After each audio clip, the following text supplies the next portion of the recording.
Afternoon, everyone, and welcome. Good afternoon. Hello.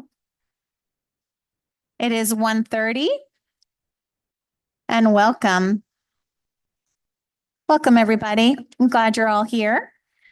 Today is Tuesday, October 15th, and it is 1:30 p.m. And welcome to the Town of Highland Beach Town Commission meeting.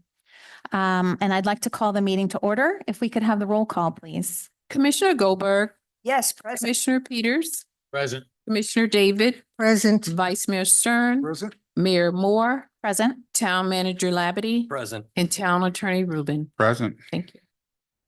We could all rise for the pledge.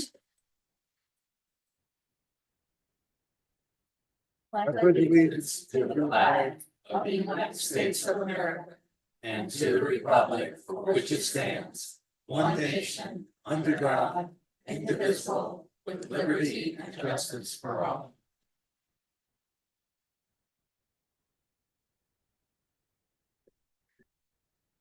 I believe we have a change to the agenda.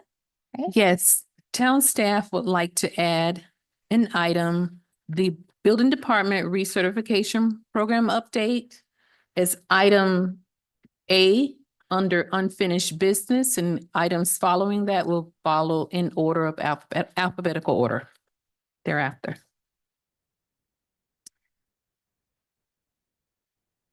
Okay. Any other changes to the agenda? If no other changes, if we could have a motion. I move that we approve the agenda as amended. Granted. Seconded. All in favor, say aye. Aye.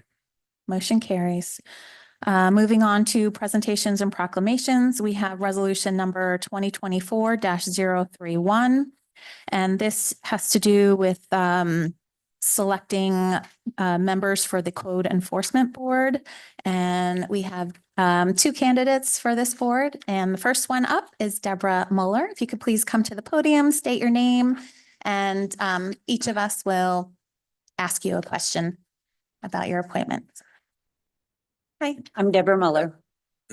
Hey, Deb. welcome. Hello. If you could say, why are you interested in joining the board? A little bit about yourself. In a few minutes. Needed. You're told you needed. That's a good reason. Town out. I'm a notary. I live on the north end of town. I have two homes going across the street and two doors over from me. I walk the beach every day. I walk A1A every night. Code enforcement, Don Peters and I had a conversation. He thought I would do well on the board and I applied. Okay, thank you. Thank you for volunteering, and we'll go with Commissioner Goldberg. So good to see you. Thank you. Welcome.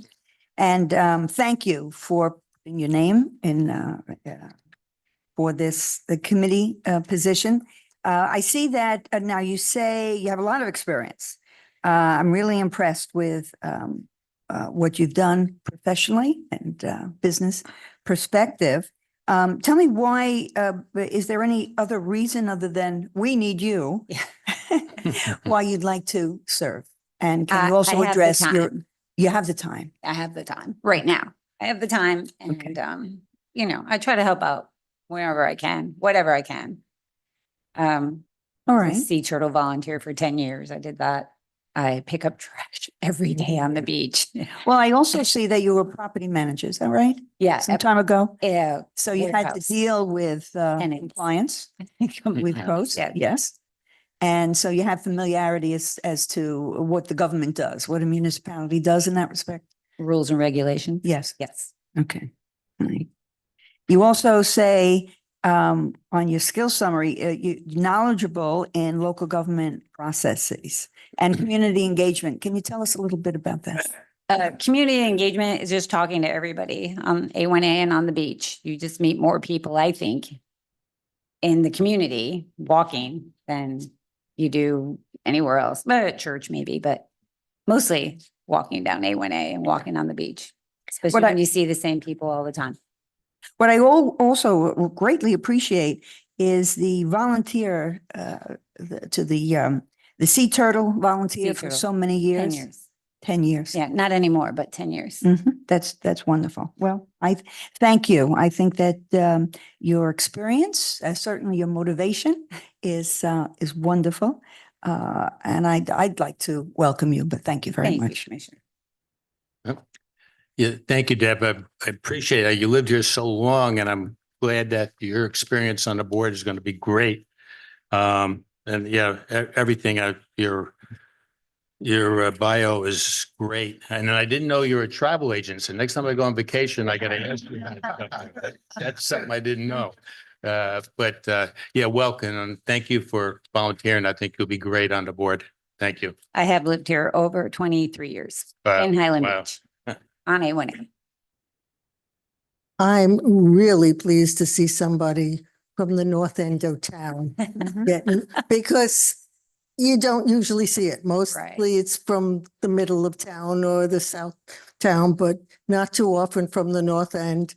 And I think you bring a different perspective Yes, because this town definitely has different neighborhoods sure. with different needs and wants. And it's nice to see the north end represented. Thank So you. thank you for applying. Commissioner David, thank you.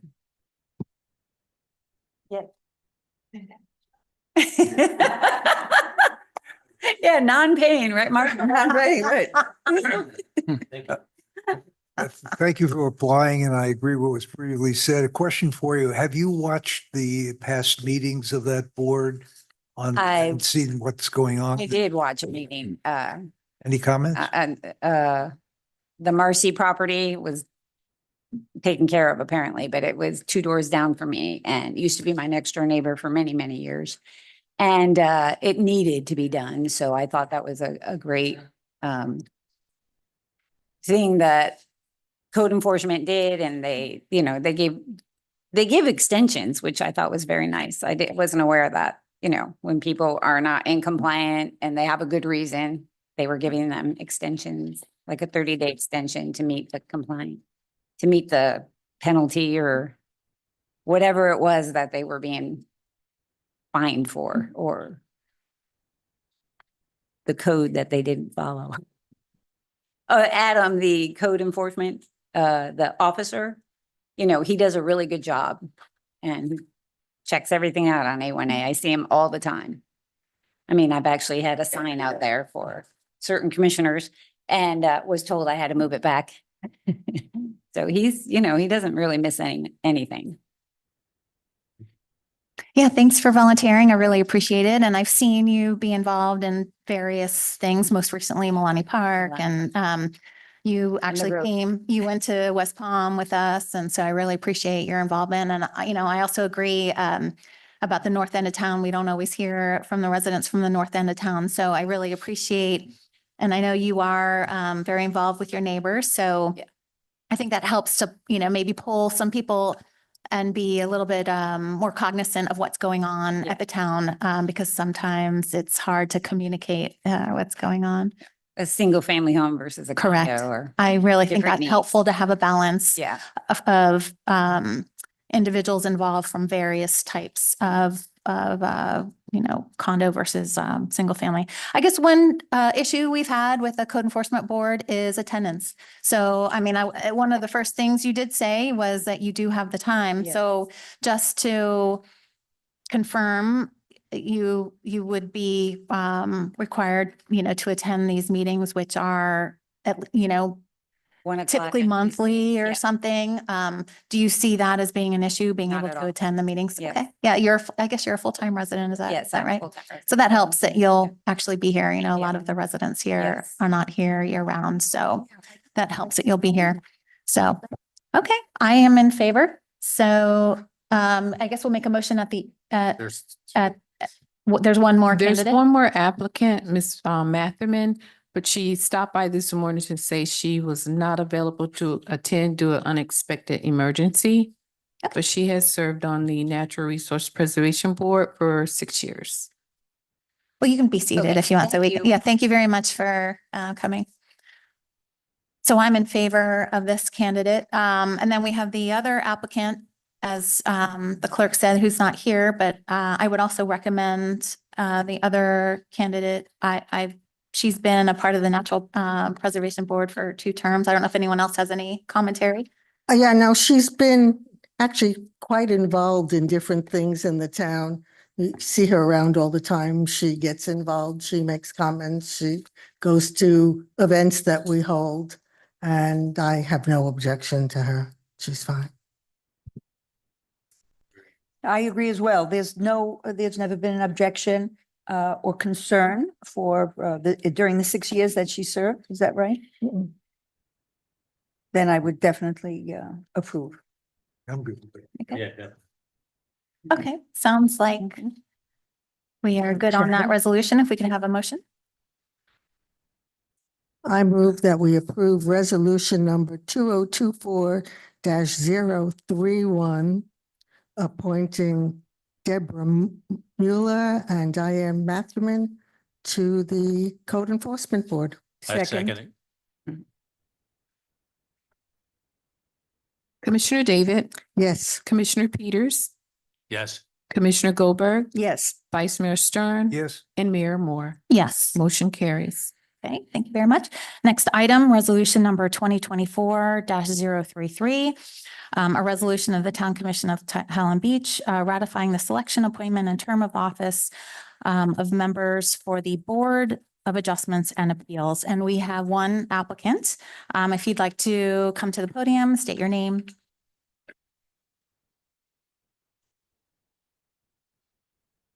Hi, I'm Jane Perlow. Quite a few of you know me. I have just finished my 2 terms on code enforcement and I was term limited. So I know a lot about the town and I do like to continue to serve on the board. When this one came up, Lynelda said, Jane, why don't you apply for it? And it's not a one that meets monthly, which I always went to the monthly ones. I am a permanent resident. I have a background in also with real estate because I manage properties in New York. So it was good to be on code enforcement. And this board, I know, only meets occasionally. And sometimes we have to send it up to Palm Beach because there's, that's where it ends up going after the fact if we can't grant a variance or whatever. I'm active also in the Boca Raton Museum of Art. I'm a docent there. I've lived here for over 20 years. I'm on the board of Toscana, the only female on the board. I'm the secretary, and it would be an honor for me to continue serving on a board for the town. Okay, thank you for your presentation, and we'll go through each of the commissioners. Hi, Jane. How are you? Fine. Thank you for coming forward once again. So are you presently serving on any committee? No, When did you last serve on? I guess it was September was the last time I was on code enforcement. Yeah, it was my term end. Okay, I have no direct questions. You're long experienced on the committees. I'll leave it to the other commissioners. Sure. Yeah, Jane, thank you for your last 6 years. I didn't know you went to Boston University. That's where I I went to did. play football. Yeah. Yeah, thank you. And thank you for wanting to do it again. Thank you. Jane, I have an issue. Okay. And my issue is based on your past performances and some of the unnecessary comments that you have made on code enforcement. I don't feel comfortable putting you on a committee where you will have direct contact with our residents because I can't be sure of what you're going to say. And I feel that you could in fact be a liability for the town. So I'm sorry, but I cannot approve your appointment. Well, I really, usually you can defend something, but I'd like to know what you're actually talking about. Well, one of the comments was you told somebody that they could afford something because they were Indian. It's all on tape, Jane. There was a meeting and it is definitely on tape. And there were several other statements that you said then. The fact that at one point you refused to give somebody an adjournment for a week, which in the legal field is normal. Somebody asks for an adjournment just because somebody's not available. It's always allowed unless it's, third or fourth time, but for once. And you were very proud of the fact that you turned that down. And I'm sorry, I just can't. I'm sorry. Well, okay, I understand how you feel, but at the same time, I don't influence any, or didn't influence any of the code enforcement. Other people, you have to have, a quorum and a majority who make the decision. We just all have different opinions. Hi. Do you understand all of the duties of the Board of Adjustment and Appeals, what they have to do? I do, I do. You mentioned something about somebody goes to, in your presentation, about it goes to Palm Beach if they get rejected. What are you referring to? I think someone told me that if it gets rejected, that's what the next step is, but I don't know exactly how it goes since I'm not on the Board of Appeals or Adjustments. Well, and the attorney is here. I believe what happens if there's any challenge to it, it goes to litigation. It does Oh. not go. Yeah, it goes to the circuit court. Correct. Well, litigation seems even worse than going to another. I understand that, but in the past, basically, the Board of Adjustment and Appeals, it's an important board and their decisions are pretty well respected. Because number one, in order for somebody to get something, they have to show a hardship, and there are very specific Right. rules for why they're asking for the variance. And I just want to be clear that you understand that. you Have you know- seen any of the meetings? Have you watched any of the Yeah, meetings? what I saw only in code enforcement, then occasionally we had to send it over to the Board of Appeals because it was something that required a variance. When we got something that we couldn't handle. Thank you. Ms. Perler, thank you very much for your volunteerism. I do very much appreciate your time that you've given to the town. However, I do agree with Commissioner David in that so we've been able to see your performance and your interactions with others. And I have two documented instances where your behavior is not consistent with the values of this organization. And so for those reasons, I also am not in favor of appointing you. I would recommend we don't hash it out here in public, but if you do want me to share, I can. So for that reason, I'm also not in favor of approving. So, Okay, but thank you very much for coming forward. thank you. So, I don't know if we have a majority. I don't know if there's any more discussion that we need to have. I know there are two of us at least that are not in favor of the appointment. I don't know if there's any other discussion that we need to have.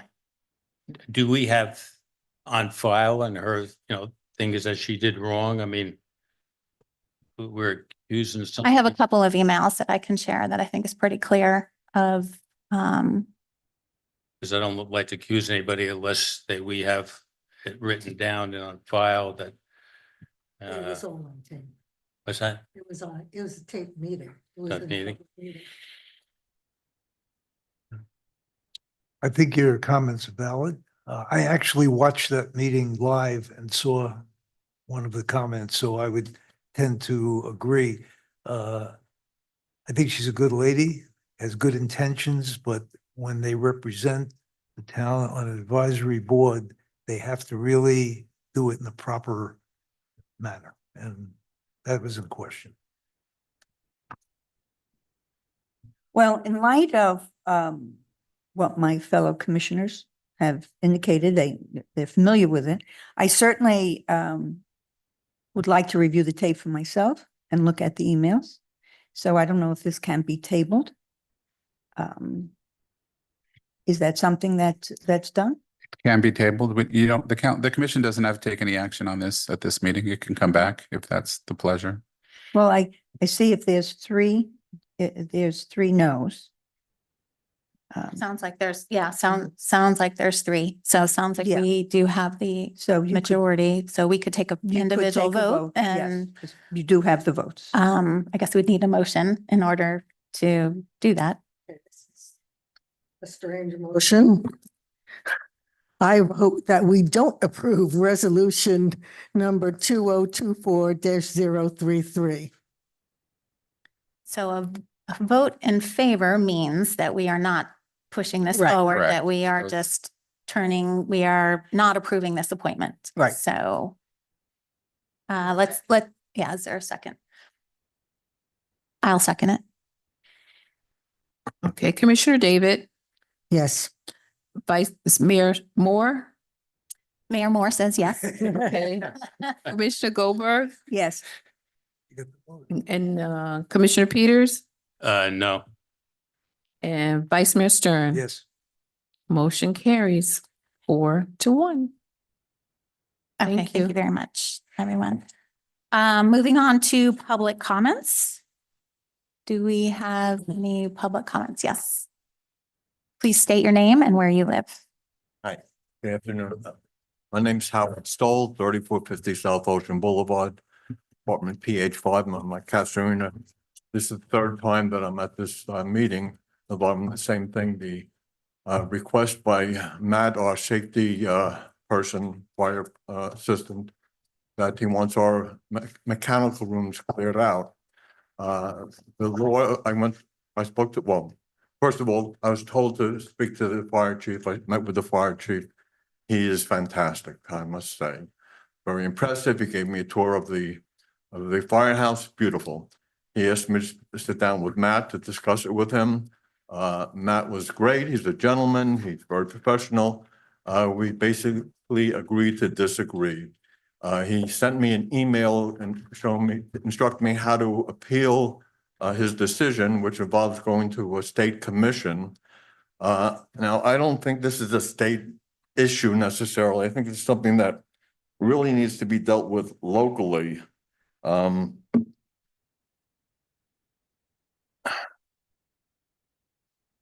About 80%, I did a little research, 80% of fires basically are kitchen fires, 20% are electrical. Nothing about a mechanical room. There's nothing in the mechanical room that has anything to do with the law that Matt is referring to. Matt says that he's being strict about this because there was a fire in a mechanical room in town recently. From what I understand, there was no major damage. Nobody was hurt by it, but due to this, he wants to be very strict on this. Even though the law does not refer to the mechanical room or anything that we haven't, but he wants to close down the mechanical rooms from storage because of what happened. We have thousands of condo units in this town. If there was one fire in one unit, I'm not sure that's a reason to close down and inconvenience everybody in town that has been using these for storage over the years. I believe in safety. Safety is important, and what's stored there should be possibly regulated, but I think it's ridiculous to close it down totally. For the last 35, 40 years since most of these buildings have been built, I believe that Delray has been in charge of our fire department, and over that time, I'm sure if we had a lot of situations in mechanical rooms with fires that it was dangerous, there would have been an attempt to close down those mechanical rooms over these years from being used for service for storage for safety reasons. There was never a situation that demanded, that asked for it. I spoke to an attorney. The attorney read all of Matt's emails to me involving this. He read the law that Matt was referring to, which does not have anything to do about the mechanical room. She said that the law would have to be amended to specify mechanical room and what is involved in mechanical room, which is a hot water heater, an air conditioning system, and an emergency a turn off switch for the air conditioner. That's all that's in there. That, she said, would have to be specified in the state law if he's applying that state law. That is not there. I understand later on today, the town is meeting with board members from the condos to talk about this. I would hope that, that you would listen to the condo, board members, to the residents in general. From what I'm hearing, I might be the only one that has come here, but from what I'm hearing in town, a lot of people are very disturbed by this. I think Matt is taking one step too far for our safety. Our safety is very important. I appreciate his efforts on that. But when it becomes a major inconvenience, when there's no reason for it, I think the town needs to talk to him about it, come to a compromise. And if the town can't come to a compromise with it and legally he's on the right footing, then I don't believe that's me as an individual that should be going to a state commission for it. Possibly the town needs to, if that's what the residents are demanding of our town. So I'm just hoping that you will start dealing with this. As I said, this is my third appearance here with it so far. I haven't heard anything that anything is happening. I just hope something does happen about this because it is a major inconvenience for a lot of people in this town. Thank you. Any questions for me or comments? I guess I have a question for the town manager, but thank you for your, Okay. thank you very much for coming. What is it that the commission can even be done? I mean, It would be very unorthodox for the town commission to seek an appeal of its own employee. yeah, Generally, yeah, it's not the process. right. Statutorily, no one at this table can make that decision. Right. That would be Matt or the fire chief could make those types of decisions. We've hired and trusted in their care interpretation. I will be more than glad to review it, take a closer look, share it with Len, see if maybe something got missed. I'm a little hard pressed that it did, but Right. be more than glad to go through the exercise. But the appeal would have to be by the aggrieved party, which wouldn't be us. It would be an Right. individual or a condo board or whoever felt aggrieved could take that action. We wouldn't appeal ourselves, our own decision. And statutorily, we can't step into that. Same with Mr. Remus. I can't say, no, you don't need to do this for a building permit. I'm not licensed under the state to make that interpretation. So there are some limitations, but again, on the appeal, we wouldn't seek that, but I'll go through the exercise again on a third try. I know that he's met with Matt and the chief. They have a very similar opinion of that. Hard pressed that I would have a difference of opinion, but I'll go through that exercise with Len to see if maybe something got missed. I'm not sure. I haven't done that detailed analysis, but I could do that, go through that. I will say that in my building, we have 235 units. And we made everyone clean everything out of their AC clients. That you can't store anything in there. We all have storage units in the building. And if you want to store it outside your apartment, you put it in the storage unit. So our units did in fact comply. And I'm guessing Mr. Stahl probably is not alone. I'm sure people are, I've heard from other condo groups that, hey, we've had it like this for so long. Well, no one looked at it for so long. And, we're going to heed to caution side and make sure areas are safe and to the code. And that's kind of the process we took. And I do remember speaking here, like once we start doing inspections, because they haven't been done, people are going to push back and get upset. And I think we're starting to see that, but I will go through the exercise because no one's done it. All right. So like you're right, Mr. Saul, people have been doing it for so long, nothing's happened. So we should be able to continue it. Generally not how the fire service works when it comes to those things. They do prepare for the worst in any of those scenarios. And safety for not only the resident, but the person responding has to be taken into account. That being said, we'll go through this exercise and I know Chief and Matt are willing to take time to work through this, get folks to understand and accept it. But I will go through this exercise with Len to make sure we're not missing something or there's case law similarly to this or something, but we can just go through, that's all we can do is go through that exercise at this time. So we're basically doing what we Can I can. just read Okay. what the law says? Well, I don't know. I don't think that The law- doesn't matter. No, That's referring I think to- we're done with But it doesn't have the. anything to do with electrical, with, Well, with. but that's not for us. We need to go through Okay. the process. I'll report back Yeah. to all, everybody. I'll Yeah. take what we find and then, spell that out so everybody knows what Len and I Marshall, found or didn't find. Do you have my phone number now? Mr. Stahl, yes, I do. Okay, thank you. Appreciate that. I mean, I think every condo, I know we got hit too. We lost our storage, but this is for safety and it makes sense, your generator room, your mechanical room, not being a storage to me. I don't know. And we're doing another egress, costs us $100,000, but this is for the safety of our residents and we're finding other places to do our storage. I agree Yeah. 100% with the safety, but a metal tool, a bulb, an air conditioning filter, bottles of water somehow don't seem very dangerous in a room that has an air conditioner and a hot water heater. A hot water heater is not gas, it's electric, everything is enclosed in it. I agree 1000% in safety, but there are extremes. 6 inches away from where the room is in my apartment is the inside my apartment. I could put anything flammable there. This is going, I think, taking a step to the extreme. That's all. And I think it's a major inconvenience to people. When I got my apartment, I was moving from 3 homes into 1. I needed that little extra space just to handle my tools, to handle the water, the things that I need to have at a convenience hand. And now that convenience is being taken away.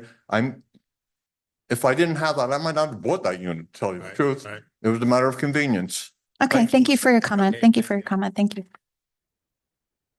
Yeah.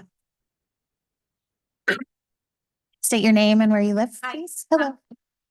You can pull it down. Hi, I'm Lucy Stoll. I'm Howie's wife. I also live at Casa Arena. I just wanted to say 2 things.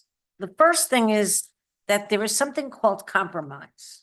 And if we want to be cautious for fire, I mean, nobody here wants to have a fire. But there's a compromise to say no paint, no aerosol sprays. But if you have a shelf that's not wood, a shelf that's metal with metal tools, so that old people don't have to go down to the 2nd floor, which could then catch on fire because everybody's going to bring the stuff from our apartments down to the 2nd floor. I think the word is compromise. So that's the first thing I want to say. The second thing is, I don't know about anybody else, but I worked in corporate for 25 years. And there were 2 ways that people came in. Some people came in and wanted to hear what everybody had to say. How do you feel about it? How does this bring? We had 300 branches nationwide. And people would ask, and they would then get what they wanted accomplished in a calm, kind way, understanding what the former employees or residents felt. The second type of person is the person that comes in and decides everything's going to change because there was one fire or one, office didn't have the right thing. And you can either be the one that cares what everyone says and compromise, or you could be the one that wants to change everything. And in my 25-year experience, all the people that came in and changed everything right away and decided that, it was never done right and Delray was wrong and they didn't do the right thing. Those people always, after their 2-year contract was up, were let go. Because those people did not work with the whole. So what I'm asking and my husband is asking is for the new people that you hire, that you're saying you can't help us because you hired them. You may have to rethink that too, because we all have hired people. I've hired many people in my life, and sometimes they go a little overboard. Thank you very much. Thanks for your comment. Please state your name and where you live. I'm Douglas Scarf. I also live at the Casa Arena. I'm Howard's brother, but I'm kidding you. I'll add to something that the attorney said, because I had an experience I think will help this group. I think about 2.5 to 3 years ago, I had a renovation done in my whole apartment. And the inspector, I guess at the time would have been some from Delray. So the Delray inspector, he must have come back 3 times and he inspected the mechanical room where the heater and the water heater is and the electrical, the whole thing. And I have to tell you, he did a beautiful job. He made this thing be covered up and it cost me probably a great deal of money. But I was very pleased at the end and he did a beautiful job. And he said to me, nothing flammable in the room. So since the day he left, nothing ever has been flammable in the room. Now that would be the model that I think this group should look at if you want to help the residents. Now, most of the residents in this room, a lot of the people in the town are senior citizens. For us to go downstairs, up and step down, I happen to have some tears here and there. My wife just got out of the hospital. It can be very difficult. So I think you have to look at this more as a feeling thing. Now, he read the description of that, which some of you wanted to listen to, and some of you were just, well, let's forget it and don't listen. And it's really is very ambiguous. So I think you really have to rethink this. And then also we're told that on the 24th, the fire marshal's coming back and everything got to be out of there. And I think I have all non-flammable things in there. I have some tile, my vacuum, my broom, maybe some tools and some water. Okay, I don't know, I'd have to hire someone to lift everything out of there, move it downstairs on the second floor if I have room, or I'd have to go out and rent something. I know the taxes in the town are increasing and we have other expenses and the economy is really not super good. Okay, unless people are listening to something I don't know or they know something I don't know. And I think really this is something we will have to reconsider. And we really have to know what we're doing before we make a decision. Like, okay, somebody said, like he just said, this new person came into town. And the other question is, what is Delray doing? Are they throwing everybody out of their storage rooms and doing the same thing? But this thing was, my situation was done correct. There's nothing flammable in that room. If that room blows up, it's not going to be from me. It's going to be from something else because there's nothing flammable in the room. So that room's protected. So if we protect the room, then why should we have a problem? So I think we really should relook at this whole situation. And thank you for taking the time to listen to me. All right, come on. Yes. Your name and where you live. Thanks. Hi, my name is Merrill Markowitz and I too live in the Casa Arena. I agree with everything they all said, but I just wanted to add one thing. I have Exhibit 1. We have a mechanical room. And we have a sign that's outside the door that says mechanical room. And in there is the air conditioner and the hot water heater. Then we have exhibit number 2. I watch a lot of movies, is electrical room. The electrical room is on every floor. It's locked. Nobody can get into that electric room. We don't put anything in there.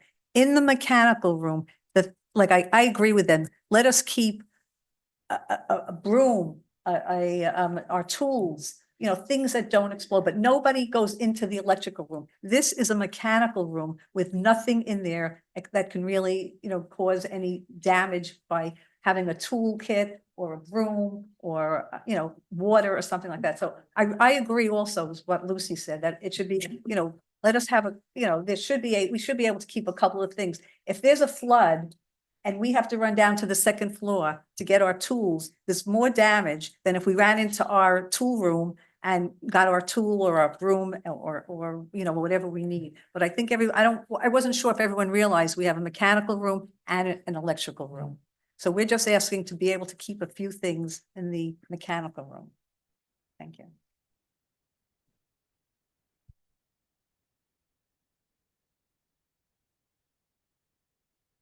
Good afternoon. My name's Maureen Garrett, and I am the daughter to Maureen and Eugene Garrett, who live at 1070 Bellito Drive.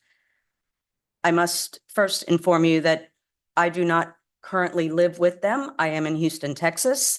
I'm visiting. I did come in town, tried to get here for the planning board meeting that was on the 9th or the 10th of October. Unfortunately, you know that was canceled.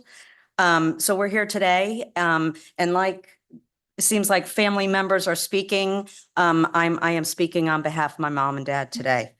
I'm here to address, and I believe the board, the commission has received letters from our family, specifically dated September 15th, again on, July 15th, again on September 15th. We've had communications with lawyer Rubin.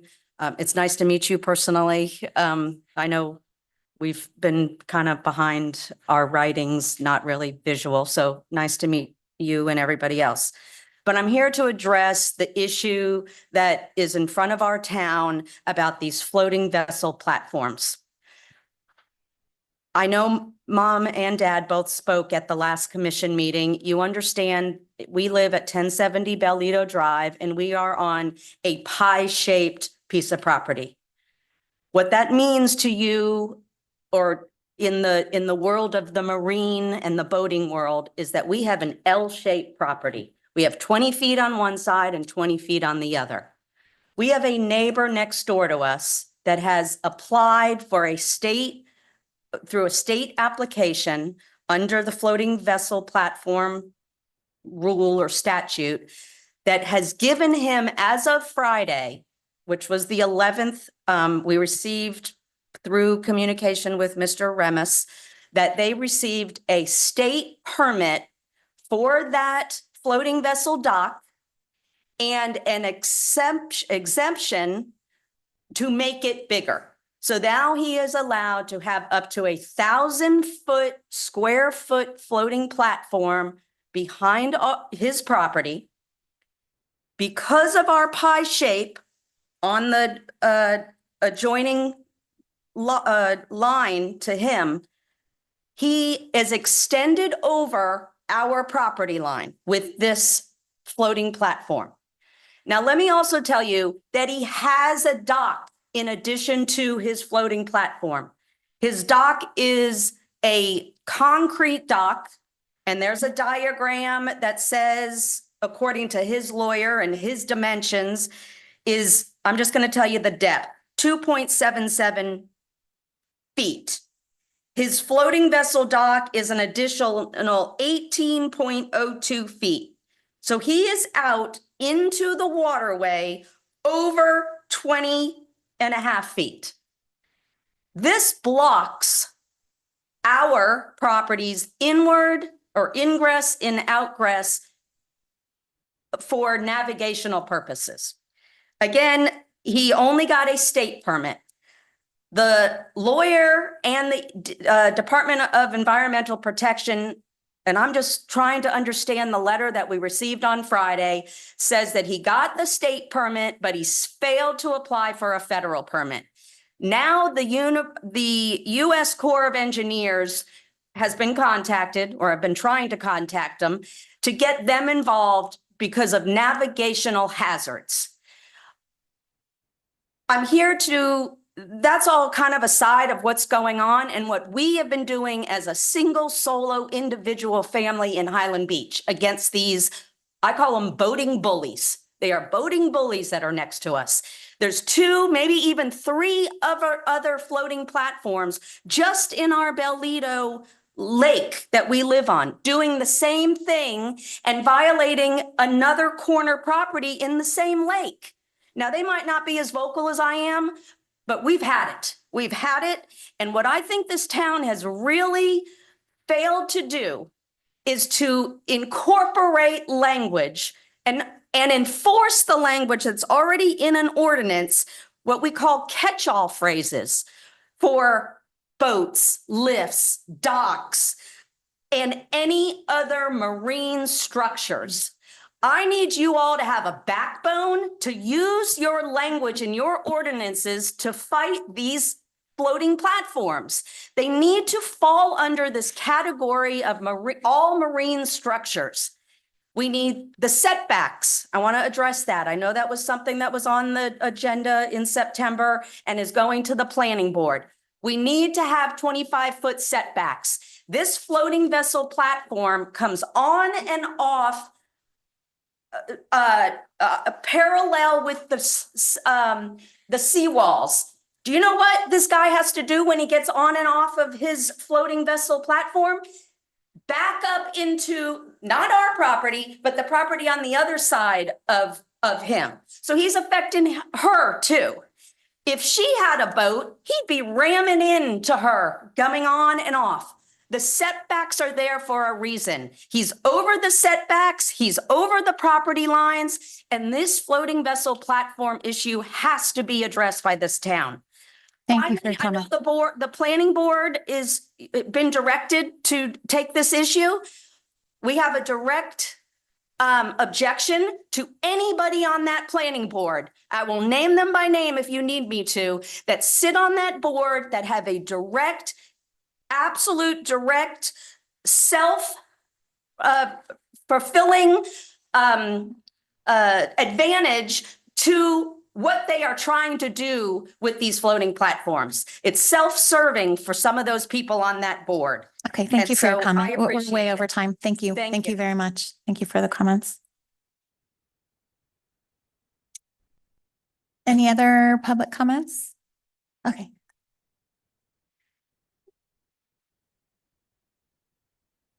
My name is David Newton. I live in the townhouses of Highland Beach. My comments are not quite as controversial, but I've been bringing this up for over a year now. I've actually spoken to the town manager about this, I believe, which is having a recreation room in Highland, in the facility. We have beautiful cultural facilities in the library. But there's no recreation, there's no ping pong tables, there's no basketball courts, there's basically nothing. So I understand basketball courts and baseball fields and whatnot are complicated, but a room for a ping pong table or a pool table or some games, they could be incorporated with the new fire station, or just separate where the old post office was located or somewhere. Seems to be appropriate. Now, I know that some of the commissioners, some of you have commented, well, you have all these facilities in your condominium. We don't. We don't have a ping pong table. We don't have a pool table. We don't have paddleball courts or tennis courts or anything. So don't feel sorry for myself. I can play tennis and Delray, but I don't see why we cannot incorporate facilities for recreation in Highland Beach. And I've been bringing this up for a long time. I'd like you to put it on the agenda and really get serious about offering this. I think that not just myself, but other people have commented about this as well. So thank you for your consideration. Thank you for your comment.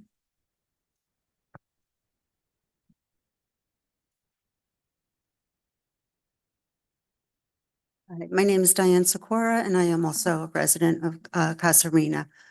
What I just wanted to mention, and this is very simple for this water closet, the water heater, and our air conditioning. Our closets in the apartment are not all that big. So we have 2 metal ladders in this closet with the water heater. Well, I can't go down to the 2nd floor every time I need a step ladder to get up there. So it's metal ladder or our screens that we have to take off and on when the window washes come and all that. And that's a hardship to have to, where do we put this stuff? In the apartment, just okay, put it in my dining room. My closets are not big enough for ladders. If you need a 6-foot ladder, I'd have to go down to the 2nd floor, bring it up in the elevator and all that. It's cumbersome. It's just a bit much for me and my husband to do. So that's very simple. So things like that are not flammable should be allowed into this room. I mean, I think they were built for that because some of these closets are huge on the bigger apartments. So all that space that they have, you just automatically think that's for storage because the apartments don't allow for it. And it's right outside our door. I could just go out my door and get my ladder. I won't be able to do that. Thank you. That's just my complaint. Thank you. Any additional comments? Please state your name and where you Hi, live. Mario Texera. I'm also at Casuarina. This whole thing with the storage unit is simply Big Brother telling us what to do. I cleaned out my storage unit. The only thing in there is the hot water heater, the air conditioner, the wire racks that the contractor built the condominium with. I had to take it down. There's absolutely nothing in there. And this is just overkill.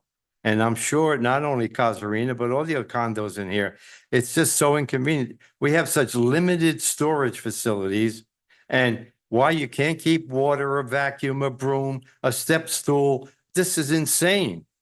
And I think the board, you're talking about, you have to talk to the fire department, you want to oversee with the fire department. This to me is just kicking the can down the road. Now, I think you have to act on this and be fair to all of us, because this is ridiculous. I want a gallon of water. I got to go from the 10th floor to the 2nd floor to get a gallon of water. This is overkill. Thank you. Thanks for your comment. Any additional comments? Well, thank you to everyone coming out today. We do appreciate it. Moving along in the agenda, no ordinances, consent agenda, approval of prior meeting minutes. Any issues with the No minute? changes. Yeah, no changes. No changes. Okay. Have a motion? I move we approve the consent agenda. Seconded. All in favor, say aye. Aye. Aye. Motion carries. Moving on to unfinished business, item A as reclassified, the building recertification.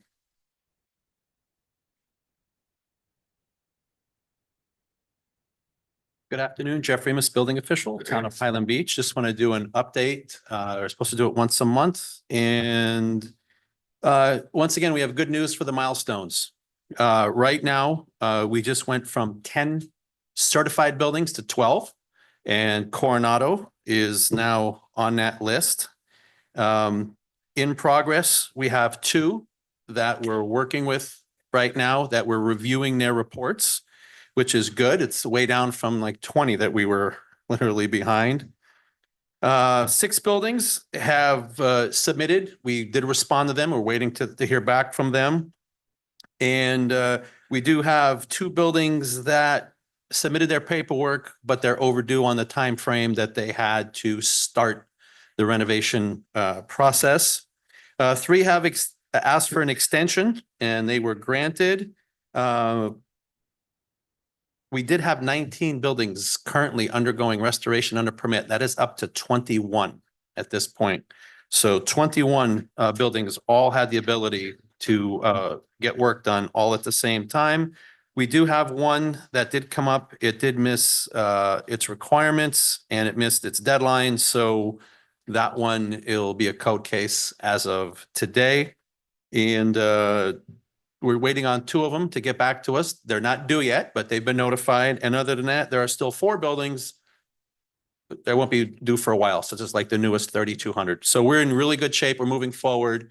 And with what I'm hearing from other municipalities and other building officials that I talked to, we're kind of leading the way in this. This is really good. So thank Just you. a comment, we were at a BCA meeting this morning and Boca has 4 complete. That's it. Yeah, you have more than Boca, so you Yeah. should be recommended. Well, the commission put together a really good program and made it easy to facilitate. Right. So.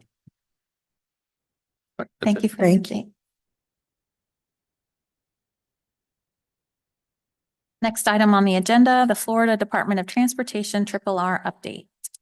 Yeah, so they are doing some repairs to the silt fence and the orange construction tree protection fencing that were damaged during the storm. They'll start working on that. And then if anybody was to the north today, you'll notice they're doing some shoulder work to prepare for some widening up towards Linton.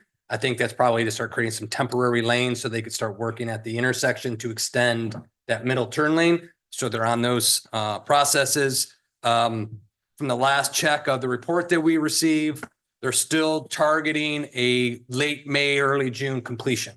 So we'll see. I think they got probably a week's worth of weather over the last month or so. They got an extension, but they're still targeting that June say June 1st for sake of conversation, completion timeframe. Any comment?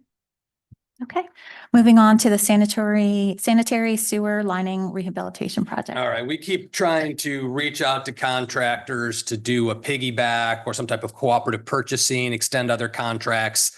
That is continuing to fall apart. So directed staff, we're going to start the process of engaging with the state for the state revolving fund and look at going out to bid and moving through the state program for a singular project. Again, the timeline, we'll find out more. That could be anywhere from 6 to 12 months before we start. FDOT's not going to let us in the right way anyway. So we will start that process. We can't get a lining contractor to come through to do smaller projects starting at. So it's time to just go out to bid, build the project, work through the SRF so we get the low interest financing and move forward with the project. So moving forward will be updates from the conversations with the state. You know, what is it? What's the process? We could have them even do a presentation for you on what is the SRF process, timelines, expectations, and go from there.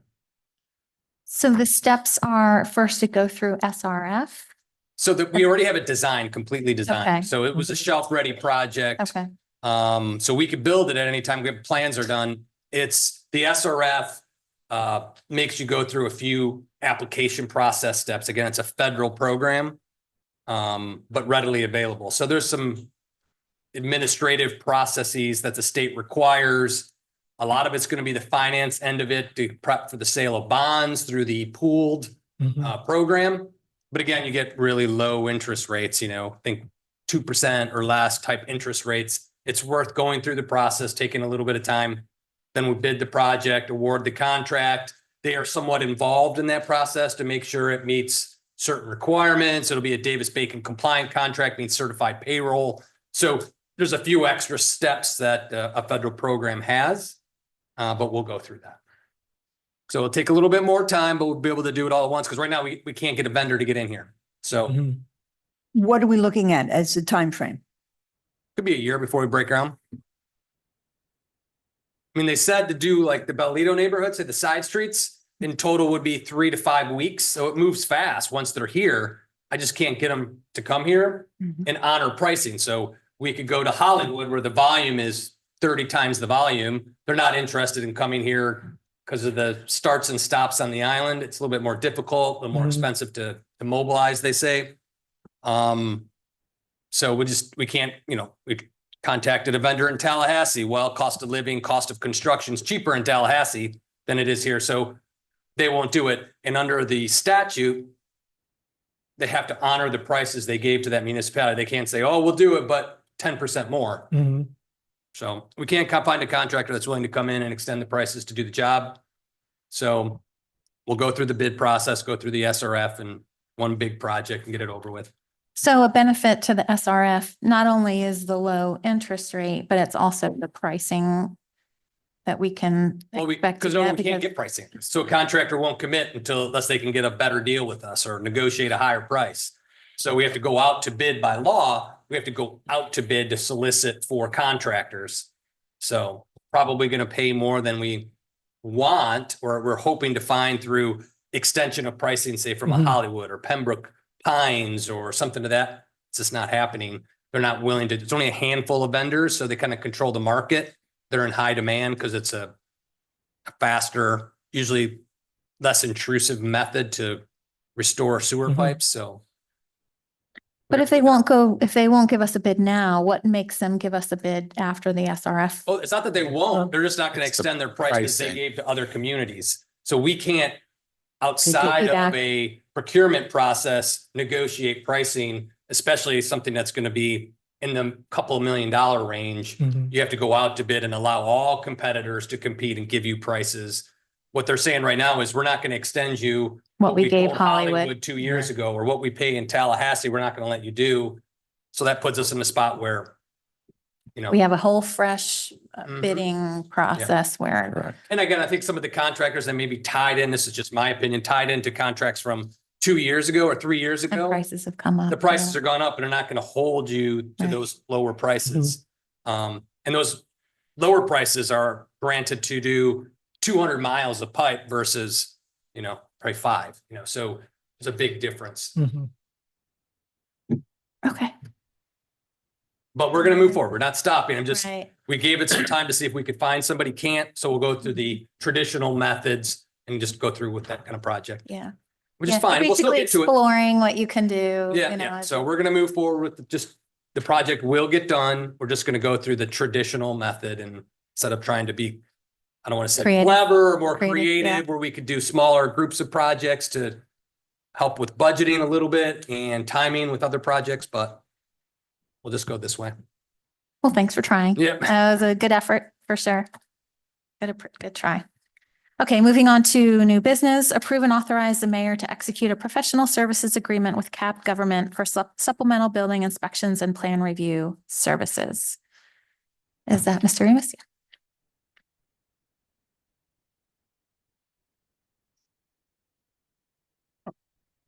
Okay. Jeff Remus, building official, Town of Highland Beach. And so I'll just give you a quick rundown of how we got here. CAP Government had a pre-existing contract before I ever arrived. And it was piggybacked off of Luzerne or Palm Beach counties. Wow, where did that come from? Anyway. Guess I worked in too many states. Anyway, so it was piggybacked off of Palm Beach County's contract.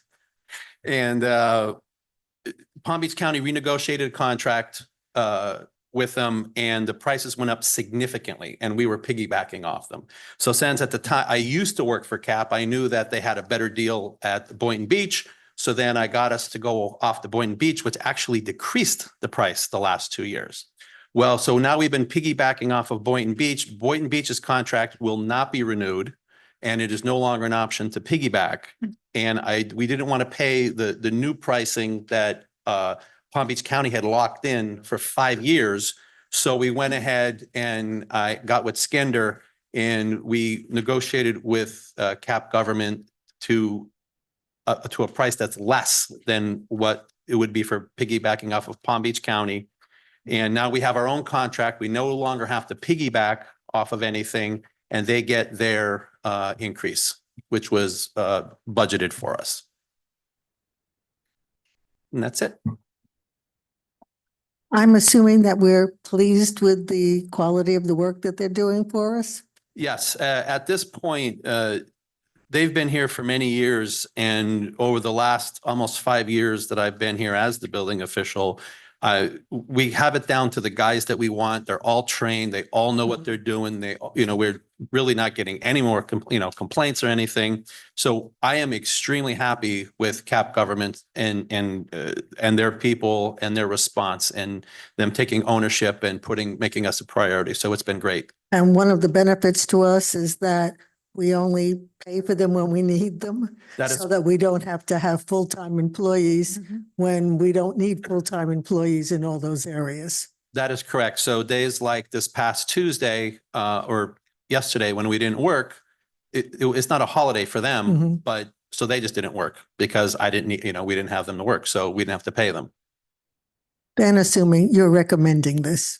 Absolutely recommending approval of the contract so we can continue and not have to. We have a backup with another company, in case, because I don't like having our eggs in one basket. But this would certainly benefit us because we don't have to retrain and rehire and go through and find out who all these people are and find out that they don't work and go through years where it takes years to kind of get things settled in. Particularly at this point when we have so many buildings under construction. That is very true. Jeff, these are the inspectors that are coming around now? The ones that are inspecting our condos and that, the same CAP, that's the. Yeah, it's the same, yeah, it's the same company that we've had. There was a short period of time where we had another company just supplementing a little bit. Right. But they don't have to supplement us anymore because we have the group and the crew that we really need. And it has been CAP Government doing some of our inspections because again, we're only using them as needed. I mean, they all look professional and sound, come in and I agree with you. Well, that relationship has worked out excellent. I mean, from a financial point of view and certainly now what you're saying with this contract, and the body of people that you have working for you, working with you, with us, has been beneficial for the town. So it's a excellent. No, Yeah, I'm good. Yeah, and thank you for looking at the contract price and leveraging whatever on, the county or Boynton or, I think that's kudos to you and your involvement across the county with different boards and things like that. So thank you for looking out for our best interest in negotiating the cost of the My pleasure. contract. And I'm in favor. If we could have a motion. I move that we approve the mayor's executing an agreement with CAP Government for supplemental building inspections and plan review services. I'll second that. Commissioner David, Yes. Vice Mayor Stern, Yes. Commissioner Goldberg, yes, Commissioner Peters, Yes. and Mayor Moore. Yes. Motion carries. Thank you. Moving on to item B, introduction to a proposed ordinance amending the town zoning code, chapter 30, relating to home-based businesses. Hello, good afternoon. For the record, Ingrid Allen, Town Planner. So the item that is before you, again, is an introduction to an amendment to the zoning code, which is chapter 30. And this is relating to home-based businesses. Now, if you've reviewed the ordinance, you'll see that the current terminology that we have in the code is home occupations. But in order to be in compliance with state statute, we're obviously going to change that from home occupations to home-based businesses. And as I note on page 51 of your packets in the agenda memorandum, these regulations that are being proposed are in order for the town to be in compliance with state statute. I give you just a little brief history on page 51. There was a House Bill 403 that was became effective on July 1st of 2021, which prohibits local governments from licensing or otherwise regulating home-based businesses. I also want to note, I referenced it in the agenda memorandum, that this amendment has been on the town's strategic priorities plan as well.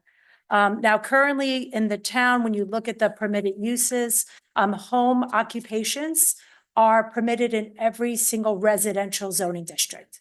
So we're keeping that. We're just changing, again, the terminology from home occupations to home-based businesses. So this is an introduction, depending how the commission wishes to proceed. Because it is an amendment to the zoning code, it does require per code that it go to the planning board. The planning board will provide a recommendation, and then obviously we'll come back to the commission for 2 hearings. And I'm here to address any questions that you may have. Yeah. Just one, actually, because it seems pretty cut and dry to me. We're not really changing anything other than the terminology, and we have to do it because we have to coordinate with the state in any event. It's letter C on page 55. Okay. And it's the second line. I thought it should be, shall not be visible from the street or neighbor as opposed to for the street and neighbor. That could have been just Yeah. a typo. That's a Yeah, typo. Yeah, That's my only question. Yeah, it's all me. we'll change that to from. so we are just, as you say, incorporating and bringing it, incorporating it into the municipal code and actually verbatim. Pretty much. I mean, we provided the statute in the backup. It's, we're using their language, yeah. So there's no, anybody can create a. Yeah, so the way, like and the way the legislature set it up is if you violate these provisions and somebody sues you and they prevail, then you have to pay their attorney's fees. So, Tallahassee has moved much more pro business lately. So this is again, kind of a pro business, more infringing on home rule kind of thing, but we have to follow it.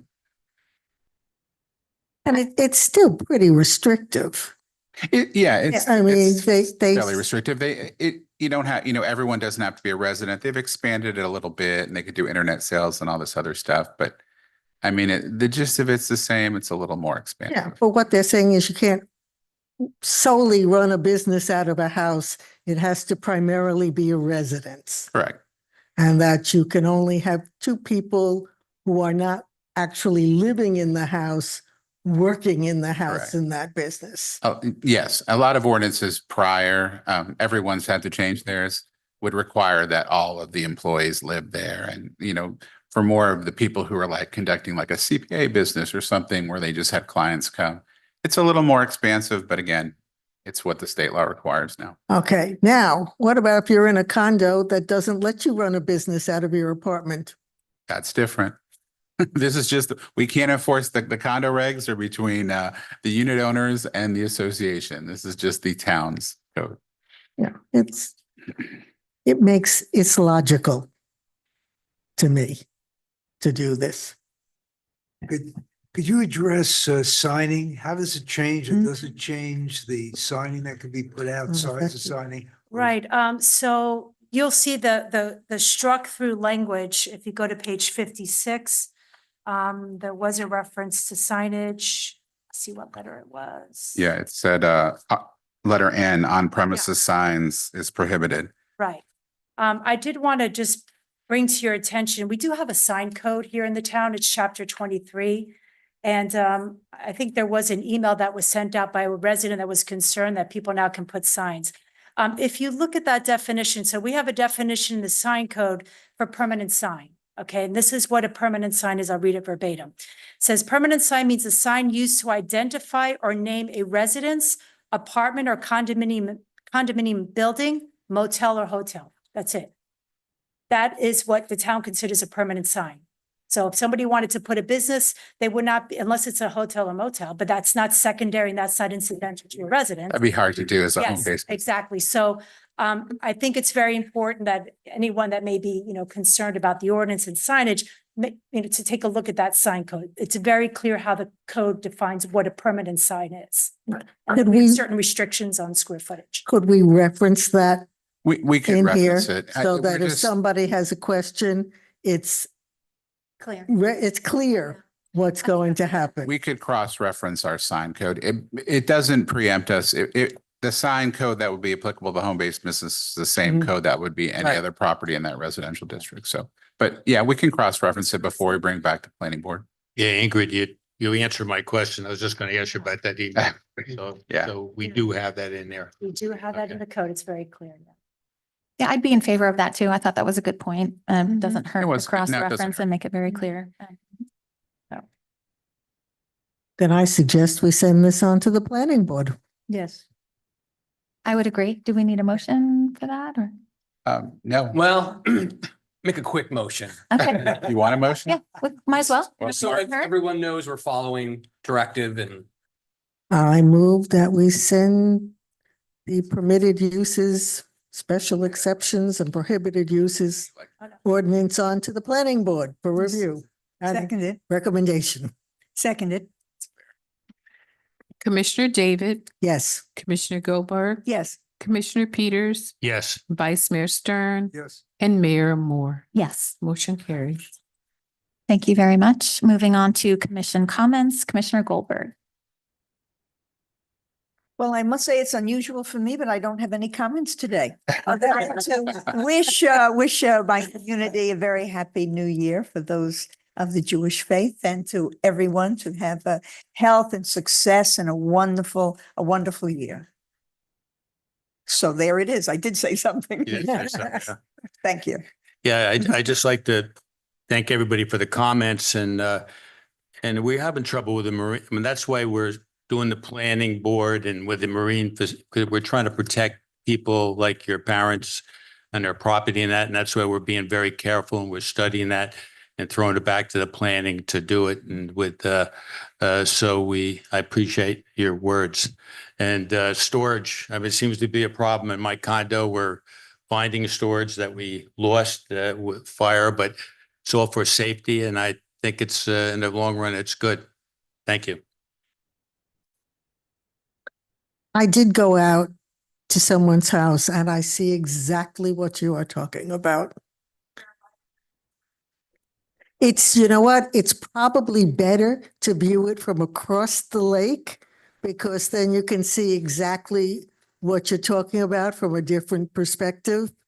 But I saw what you were talking about And yeah, it's something that we're dealing with on the marine accessories. And we have to really look into it closely because it can be a big problem.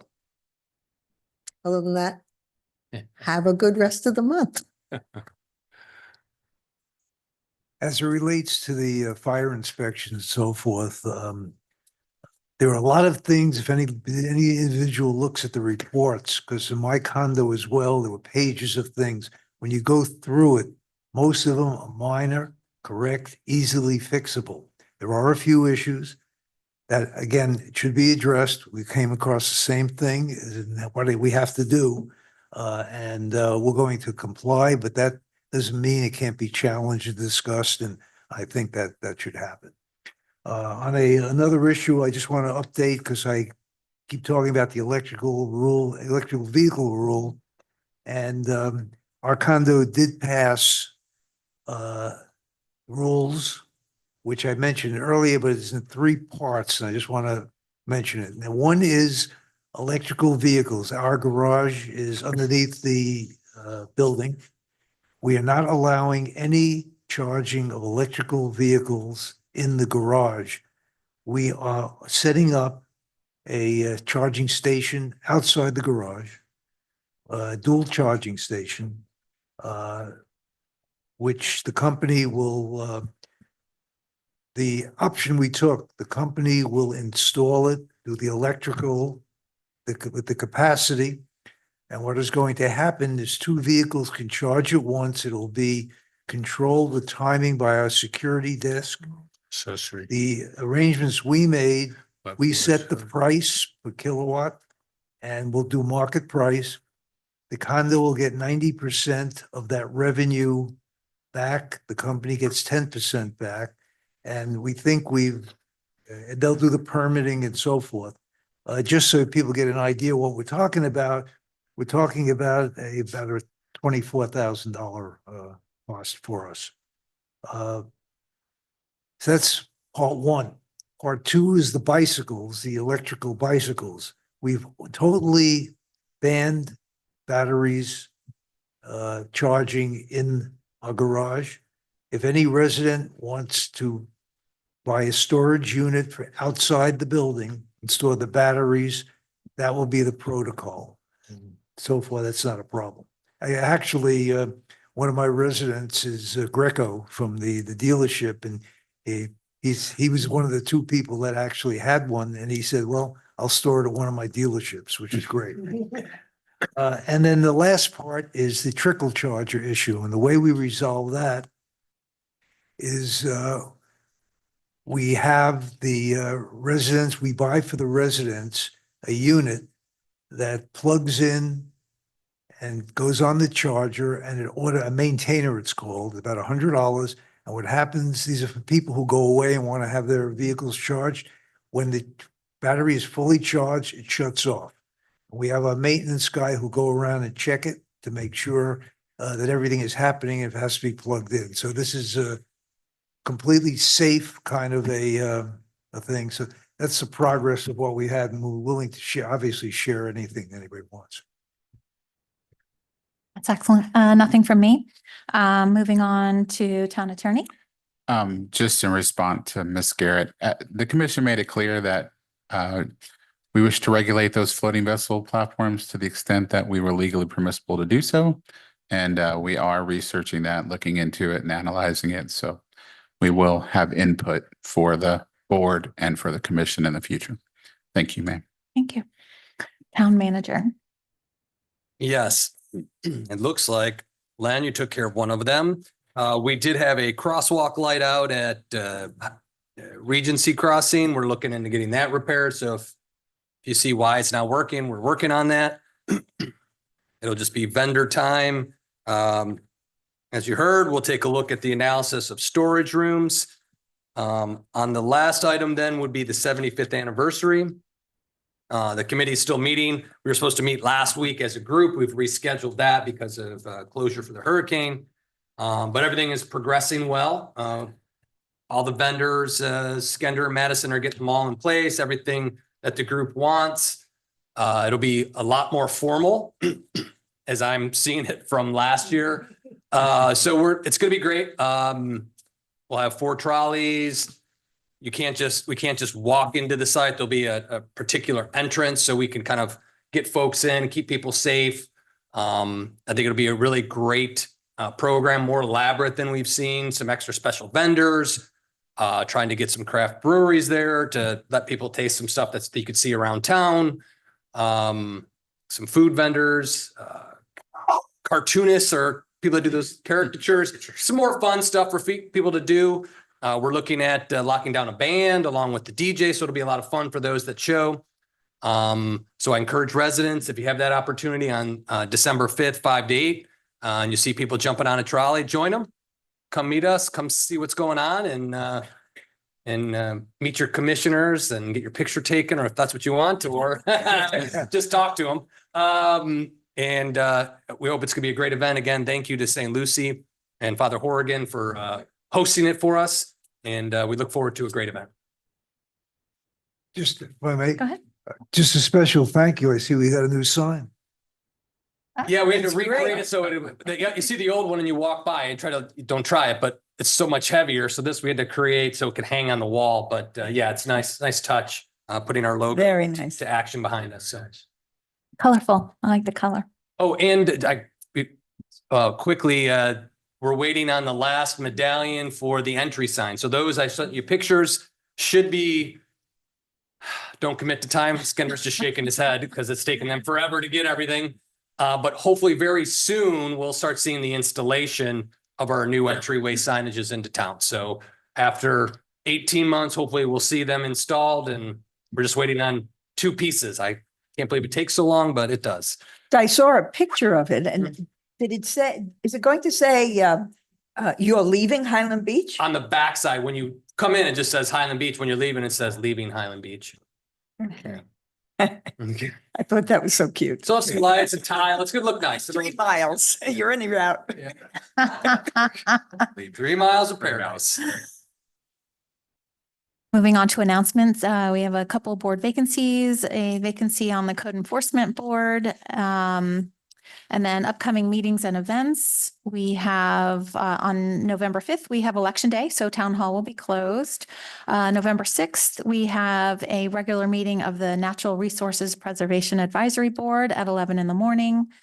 November 11th, Town Hall will be closed in observance of Veterans Day. November 12th at 1 p.m., we have the special magistrate hearing.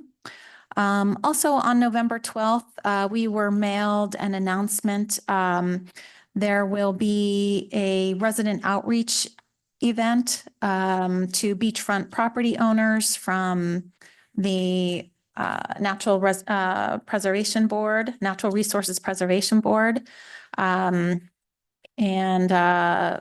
And it has to do with an evaluation of beachfront properties and the dunes and things like that. So that is November 12th at 6 p.m.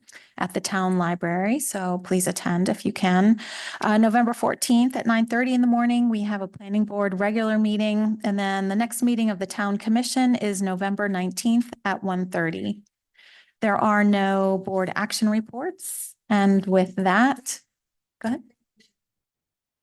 Tell people that not in accordance with prior years, voting is at the library, not at St. Lucie's. Okay. So don't go to St. Lucie's. Yes, please go to the library. Okay. And with that, thank you very much. We can adjourn.